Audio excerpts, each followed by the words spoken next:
بسم الله الرحمن الرحيم. الحمد لله وكفى وسلام على عباده الذين اصطفى. أما بعد فأعوذ بالله من الشيطان الرجيم. بسم الله الرحمن الرحيم. ولما توجه تلقاء مدين قال عسى ربي أن يهديني سواء السبيل.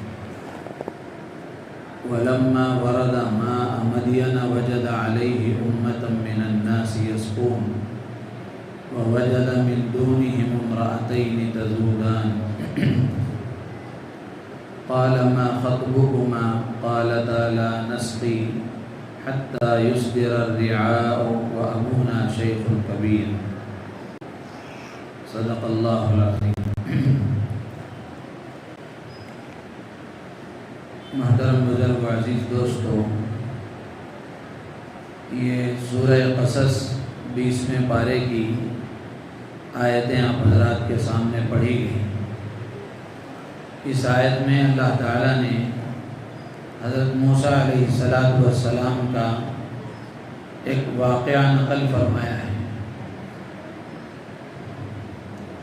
واقعہ یہ ہے کہ حضرت موسیٰ علیہ السلام مصر سے مدین کی طرف جانے کے لیے نکل گئے،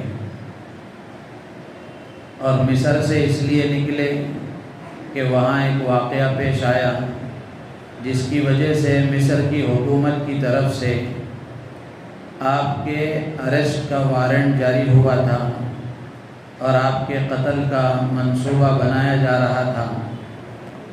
تو فرعون کی حکومت کے ایک آدمی نے ہی خیر خواہی میں حضرت موسیٰ علیہ السلام سے عرض کیا کہ آپ کسی طرح یہاں سے نکل جائیے، یہ لوگ آپ کے قتل کا مشورہ کر رہے ہیں، پلاننگ کر رہے ہیں. تو حضرت موسیٰ علیہ السلام نے اس کے نصیحت بھرے مشورے کو قبول کرتے ہوئے مصر سے آپ مدین کی طرف نکل گئے. اب مدین کا جو علاقہ تھا یہ ملک شام کا ایک علاقہ ہے، لیکن فرعون کی حکومت سے باہر کا علاقہ ہے، اور حضرت موسیٰ علیہ السلام کے لیے وہ ایک نیا علاقہ تھا. پہلے آپ کبھی وہاں گئے نہیں تھے اور راستہ وغیرہ بھی جانتے نہیں تھے. اسی لیے اللہ کی ذات پر بھروسہ کرتے ہوئے حضرت موسیٰ علیہ السلام نے کہا کہ عسیٰ ربی ان یہدینی سواء السبیل، امید ہے کہ میرا پروردگار مجھے راستہ بتائے گا. تو اللہ کی ذات پر بھروسہ کرتے ہوئے تنہا بغیر کسی رہبر کے مدین کے راستے پر نکل گئے. بالآخر حفاظت کے ساتھ صحیح سلامت مدین تو پہنچ گئے، لیکن مدین میں کوئی جان پہچان نہیں تھی، کوئی پہچانتا نہیں تھا، کوئی شناسائی نہیں تھی، جس کی وجہ سے ایک قسم کی اجنبیت آپ محسوس کر رہے تھے. حضرت موسیٰ علیہ السلام مدین میں جب آئے تو دیکھا کہ پانی کا ایک کنواں ہے اور وہاں ایک بڑی جماعت اور بھیڑ موجود ہے. وہ لوگ اپنی بکریوں کو لا کر وہاں کنویں پر بکریوں کو پانی پلا رہے ہیں، اور اسی کے ساتھ ساتھ ایک دو لڑکیاں ہیں جو ایک کونے میں کھڑی ہوئی اپنی بکریوں کی دیکھ بھال کر رہی ہیں، اور اپنی بکریوں کو دوسری بکریوں سے ملنے سے روک رہی ہیں کہ کہیں ایسا نہ ہو کہ ان کی بکریاں دوسروں میں رل مل جائیں اور پھر ان کی طرف سے کوئی پریشانی آ جائے. تو اس لیے یہ دو لڑکیاں کونے میں کھڑے ہو کر اپنی بکریوں کو روکے ہوئے انتظار کر رہی ہیں. حضرت موسیٰ علیہ السلام نے دیکھا یہ منظر کہ لوگ اپنی اپنی بکریوں کو پانی پلا رہے ہیں اور یہ دو لڑکیاں بیچاری ایک کونے میں کھڑی ہوئی ہیں. تو حضرت موسیٰ علیہ السلام نے ان سے پوچھا کہ ما خطبکما، کیا بات ہے، تم یہاں کیوں کھڑی ہوئی ہو؟ تو ان دو لڑکیوں نے کہا کہ یہ چرواہے اپنی اپنی بکریوں کو پانی پلا رہے ہیں ہم ایک طرف کو کھڑے ہیں تاکہ یہ فارغ ہو جائیں تو ہم اپنی بکریوں کو پانی پلائیں، اس لیے کہ ہمارے والد عمر دراز بوڑھے آدمی ہیں، اس لیے ہم یہاں کھڑے ہوئے ہیں۔ اس میں ایک بات اور ایک سبق ہمارے لیے یہ ہے کہ جب کسی پریشان حال، محتاج، ضرورت مند آدمی پر ہماری نظر پڑے اور ہمارے سامنے کوئی ضرورت مند نظر آئے اور اس کی ضرورت کو پورا کرنے کی صلاحیت ہمارے پاس موجود ہو، ہم اس کی ضرورت پورا کر سکتے ہوں، تو یہ سنت انبیاء ہے کہ آدمی اس کی ضرورت کو پورا کرے۔ ایسا نہیں کہ آدمی اس کی طرف توجہ کیے بغیر آگے گزر جائے کہ اس سے مجھے کیا لینا دینا ہے۔ یہ انسانیت کا تقاضا ہے اور خیرخواہی کے جذبے کا تقاضا ہے کہ جب کوئی ضرورت مند سامنے آئے اور کسی پریشان حال کی پریشانی کو ہم محسوس کریں تو اس وقت میں ہماری ذمہ داری یہ بنتی ہے کہ اگر ہمارے اندر اس ضرورت کو پورا کرنے کی استطاعت ہے تو ہم اس ضرورت کو پورا کریں۔ ایک بات یہ ہے۔ دوسری بات یہ ہے کہ حضرت موسیٰ علیہ السلام نے جو منظر دیکھا اس میں یہ تھا کہ ایک بڑی جماعت اور بھیڑ ہے مردوں کی جو اپنی بکریوں کو پانی پلا رہی ہے، اور یہ دو لڑکیاں ایک کونے میں کھڑی ہوئی انتظار کر رہی ہیں۔ تو اس میں ایک سبق ہمارے لیے یہ ہے بطور خاص عورتوں کے لیے، مستورات کے لیے، کہ جو شریف عورت ہوتی ہے وہ مردوں کے مجمع میں گھسنا پسند نہیں کرتی، مردوں کے اختلاط سے وہ اپنے آپ کو دور رکھتی ہے۔ ایسا نہیں کہ اپنی ضرورت ہی کیوں نہ ہو، تھوڑا تاخیر ہو جائے صحیح ہے، لیکن مردوں کے مجمع میں گھس جانا اور مردوں کا کوئی خیال نہ کرنا، ان کے ساتھ اختلاط کر لینا، یہ شریعت میں پسندیدہ نہیں ہے اور ایک شریف عورت کی عادت نہیں ہے۔ تو یہ دو لڑکیاں، ان کی شرافت کا اندازہ اس سے ہوتا ہے کہ وہ ایک کونے میں کھڑے ہو کر انتظار کر رہی ہیں۔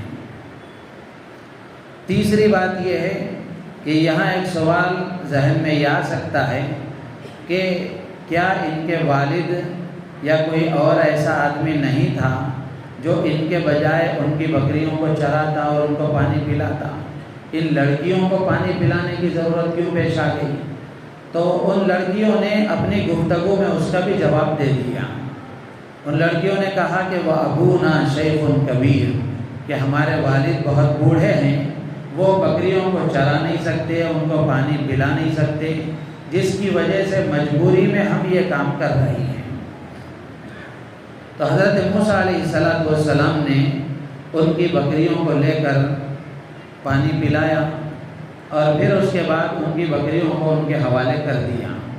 یہ خدمت انجام دینے کے بعد آپ ایک سائے میں آ گئے، آ کر اللہ سے دعا فرمائی کہ ربی انی لما انزلت الی من خیر فقیر، کہ پروردگار جو خیر آپ کی طرف سے میری طرف آئے میں اس کا محتاج ہوں، ضرورت مند ہوں۔ یہ دعا حضرت موسیٰ علیہ السلام نے فرمائی۔ اس میں خیر کا لفظ حضرت موسیٰ علیہ السلام نے ارشاد فرمایا۔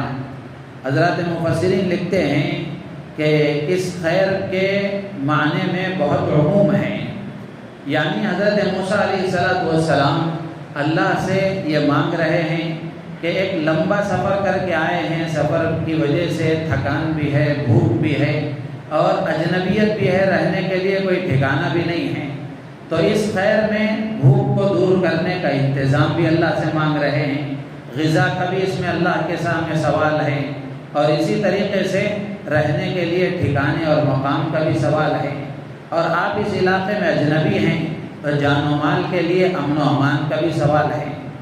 تو حضرت موسیٰ علیہ السلام کے بارے میں لکھا ہے کہ جب آپ مصر سے مدین کی طرف چلے تھے تو راستے میں سبزیوں کے پتے آپ چبا رہے تھے، کھانے کے لیے کچھ نہیں تھا تو سبزیوں کے پتے آپ چبا رہے تھے، جس کی وجہ سے بھوک کی وجہ سے پیٹ کمر کو لگ گیا تھا۔ اب آپ جب مدین میں آئے ہیں تو سخت بھوک لگی تھی، تو اللہ سے حضرت موسیٰ علیہ السلام نے یہ دعا فرمائی۔ پھر اس کے بعد واقعہ یہ ہوا کہ وہ لڑکیاں معمول کے خلاف بہت جلد گھر پہنچ گئی، روزانہ تاخیر سے جاتی تھی، آج جلدی پہنچ گئی۔ تو والد بزرگوار نے پوچھا کہ بیٹا کیا بات ہے، آج جلدی آ گئی ہو؟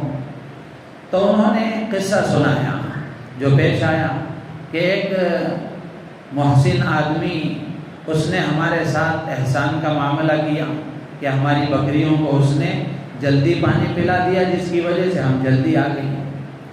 تو ان کے والد نے ان بچیوں میں سے ایک بچی کو بھیجا کہ جاؤ تم اس محسن آدمی کو بلا کر لاؤ کہ ہم اس کے احسان کا بدلہ احسان سے دیں، اس لیے کہ قرآن میں ہے هل جزاء الاحسان الا الاحسان، کہ احسان کا بدلہ احسان سے دیا جاتا ہے۔ اس نے ہمارے ساتھ خیر خواہی کا معاملہ کیا ہے تو ہم بھی اس کے ساتھ خیر خواہی کا معاملہ کریں گے، جاؤ تم اس کو بلا کر لاؤ۔ تو قرآن اس کو بیان کرتا ہے کہ فجاءته احداهما تمشي على استحياء، کہ ان میں سے ایک لڑکی جس کو ان کے والد نے بھیجا تھا وہ شرم و حیا کے ساتھ چلتی ہوئی آئی، اور آ کر اس نے کہا کہ ابا جان آپ کو بلا رہے ہیں، ہمارے والد آپ کو بلا رہے ہیں، اس لیے بلا رہے ہیں کہ آپ نے ہماری بکریوں کو جو پانی پلایا، ہمارے ساتھ جو احسان کا معاملہ کیا، اس کا بدلہ یا اس احسان کا بدلہ آپ کے ساتھ دینا چاہتے ہیں، جس کی وجہ سے ہمارے والد آپ کو بلا رہے ہیں۔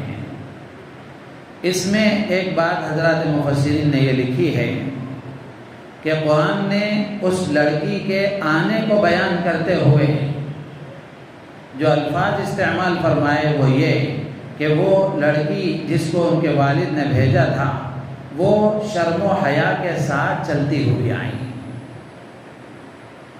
تو یہاں ایک بات ذہن میں یہ آئی، ایک بزرگ نے بڑی اچھی باتیں نقل کی ہیں کہ جس کو اللہ تعالیٰ نے لڑکیاں عطا فرمائی ہیں، بچیاں اللہ نے دی ہیں، تو ان کے اندر کچھ چیزوں کو پیدا کرنے کا جذبہ اور کچھ چیزوں کو پیدا کرنے کی کوشش ماں باپ کو کرنی چاہیے۔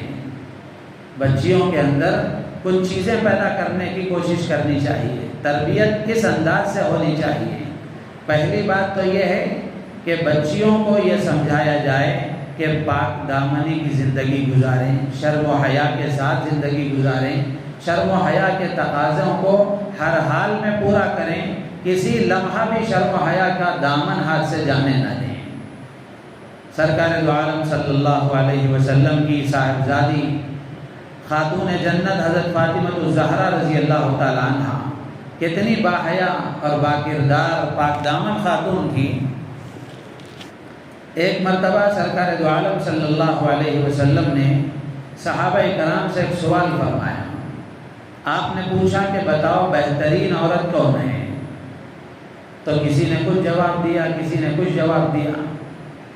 حضرت علی رضی اللہ تعالیٰ عنہ بھی مجلس میں موجود تھے، کسی کام سے اتفاق سے وہ گھر گئے۔ حضرت فاطمہ رضی اللہ تعالیٰ عنہ سے انہوں نے اللہ کے نبی کا یہ سوال حضرت فاطمہ سے انہوں نے پوچھا کہ فاطمہ مجلس میں اللہ کے نبی نے یہ سوال پوچھا ہے کہ تم بتاؤ اس کا کیا جواب ہے کہ بہترین عورت کون ہے؟ تو حضرت فاطمہ الزہرا رضی اللہ تعالیٰ عنہ نے فرمایا کہ بہترین عورت وہ ہے کہ جس کی نگاہ کسی نامحرم مرد پر نہ پڑے اور کسی نامحرم مرد کی نگاہ اس پر نہ پڑے، اس کی نگاہ بھی اس پر نہ پڑے اور اس کی نگاہ بھی اس پر نہ پڑے۔ حضرت علی رضی اللہ تعالیٰ عنہ مجلس میں تشریف لائے اور انہوں نے یہ جواب سنایا۔ اللہ کے نبی علیہ السلام بہت خوش ہوئے اور خوش ہو کر آپ نے پوچھا کہ علی بتاؤ یہ جواب کس نے دیا، تمہارا ہے یا کسی اور کا ہے؟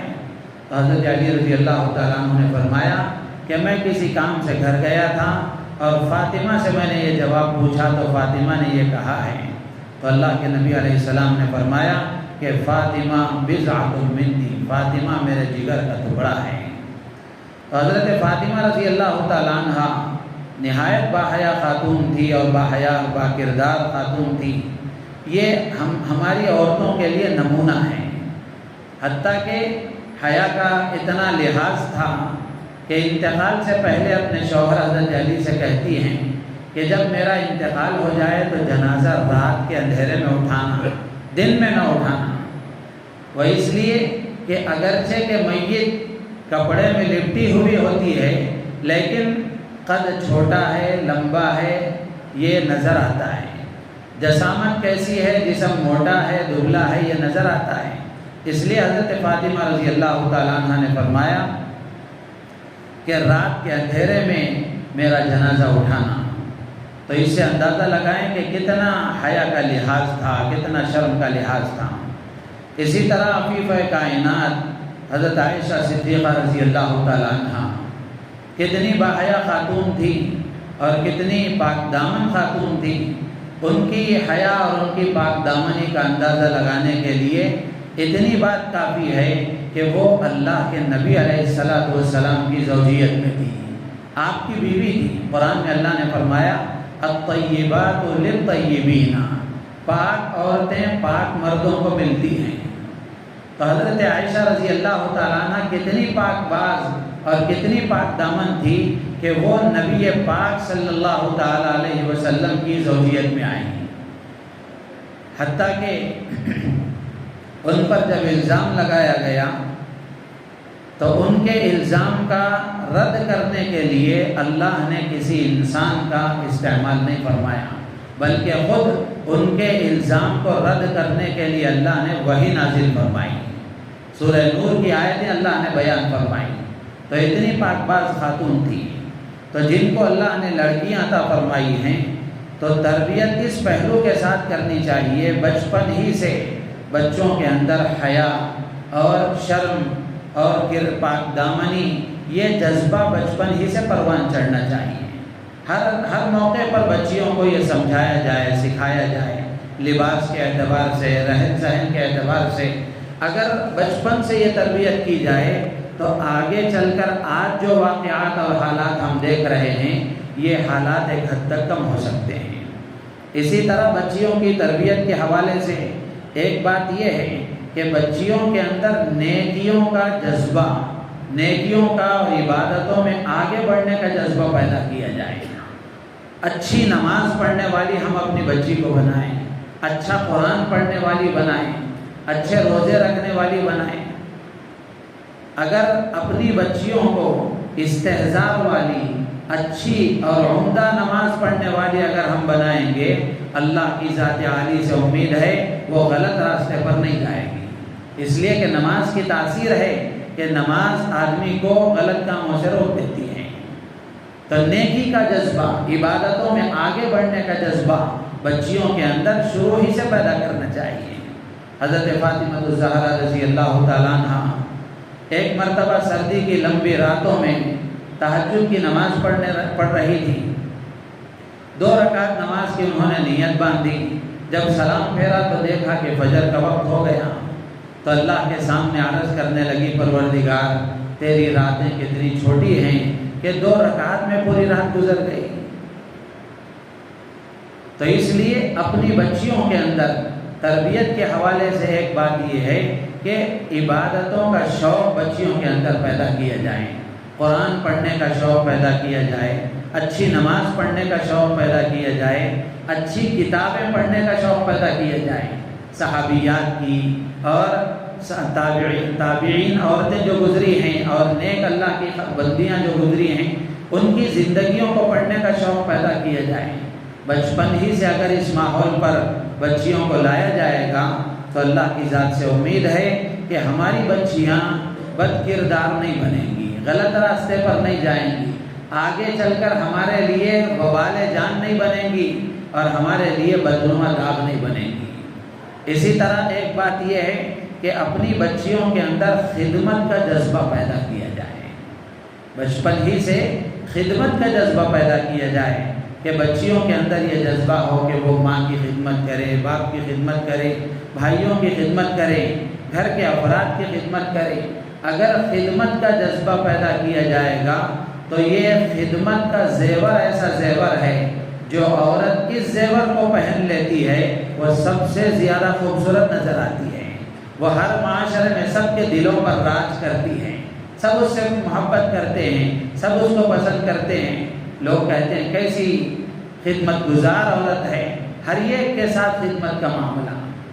آج جو گھروں میں لڑائیاں جھگڑے ہیں ان میں ایک بنیادی چیز یہ ہے کہ آج بچپن سے بچیوں کے اندر خدمت کا جذبہ پیدا نہیں کیا جا رہا ہے۔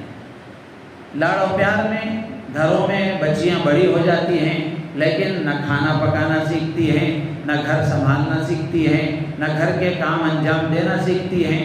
اب یہ بچیاں تو دوسروں کی امانت ہیں، باہر جانے والی ہیں۔ جب یہ باہر جاتی ہیں، یہاں ان کی صحیح تربیت نہیں ہوئی تو باہر جانے کے بعد پھر مسائل پیدا ہو جاتے ہیں۔ تو اس لیے یہ چیزیں ہیں، اگر ہم اپنی بچیوں کے اندر پیدا کریں گے، اللہ کی ذات عالی سے امید ہے کہ ہماری بچیاں ایک اچھی تربیت یافتہ خاتون بنیں گی۔ تو قرآن نے بیان کیا کہ وہ لڑکی شرم و حیا کے تقاضوں کو پورا کرتی ہوئی آئی اور آ کر اس نے کہا کہ ہمارے والد آپ کو بلا رہے ہیں۔ حضرات مفسرین نے لکھا ہے یہ بھی ہو سکتا تھا کہ وہ براہ راست کہتی کہ چلیے آپ ہمارے گھر چلیے، ہمارے ابا سے ملاقات کیجیے، ہمارے ابا آپ سے ملنا چاہتے ہیں، لیکن انہوں نے ایسا نہیں کہا، بلکہ والد کا پیغام سنایا، والد کا پیغام سنایا۔ ایک شریف عورت براہ راست بلا جھجک کسی اجنبی مرد سے بات کرنا پسند نہیں کرتی، اپنے براہ راست خطاب کرنا پسند نہیں کرتی۔ اسی لیے ان بچیوں نے براہ راست خطاب نہیں کیا بلکہ اپنے والد کا پیغام سنایا، اور اسی کے ساتھ ساتھ یہ جو گفتگو ہو رہی ہے شرم و حیا کے تقاضوں کو پورا کرتے ہوئے، حضرات مفسرین نے لکھا ہے کہ یہ جو بچی حضرت موسیٰ علیہ السلام سے گفتگو کر رہی ہے، اپنے چہرے کو ڈھانکتے ہوئے، اپنے چہرے پر کپڑا رکھ کر شرم و حیا کے تقاضوں کو پورا کرتے ہوئے بات کر رہی ہے۔ لیکن آج ہم دیکھ لیں کتنی عورتیں ایسی ہیں باہر بازار میں جاتی ہیں، دکانوں میں جاتی ہیں تو براہ راست مردوں سے گفتگو ہوتی ہے اور ذرا برابر جھجک نہیں ہوتی۔ یہ شرم و حیا کے تقاضے کے خلاف ہے، اور باہر جا کر ایسی گفتگو کرتی ہیں، اگر شوہر ساتھ میں ہے تو وہ بھی دیکھ کر حیران رہ جاتا ہے کہ زندگی میں کبھی ایسی گفتگو میرے ساتھ نہیں ہوئی، اتنا محبت بھرا لہجہ اور اتنا اچھا انداز میں نے کبھی نہیں سنا، اور دکانوں میں اتنے خوش اسلوبی کے ساتھ یہ گفتگو کر رہی ہیں۔ تو اس کے ذیل میں حضرات مفسرین نے لکھا ہے کہ یہ ایک شریف عورت کی شرافت کا تقاضا ہے کہ عورت براہ راست کسی مرد سے براہ راست خطاب کرنا پسند نہیں کرتی۔ وقت ضرورت اگر پیش آ جائے ایسی کوئی ضرورت تو بقدر ضرورت اس کا اہتمام ہوتا ہے۔ تو آگے اور بھی قصہ ہے، یہ چند باتیں تھیں جو آپ حضرات کے سامنے عرض کی گئی۔ اللہ تعالیٰ سے دعا ہے اللہ تعالیٰ ہم سب کو ان باتوں پر عمل کی توفیق عطا فرمائے، اور اپنی اولاد کی بطور خاص اپنی بچیوں کی اچھی تربیت کرنے کی اللہ تعالیٰ ہم سب کو توفیق عطا فرمائے۔ سبحان اللہ بحمدہ، سبحانک اللہم و بحمدک، اشہد ان لا الہ الا انت، استغفرک۔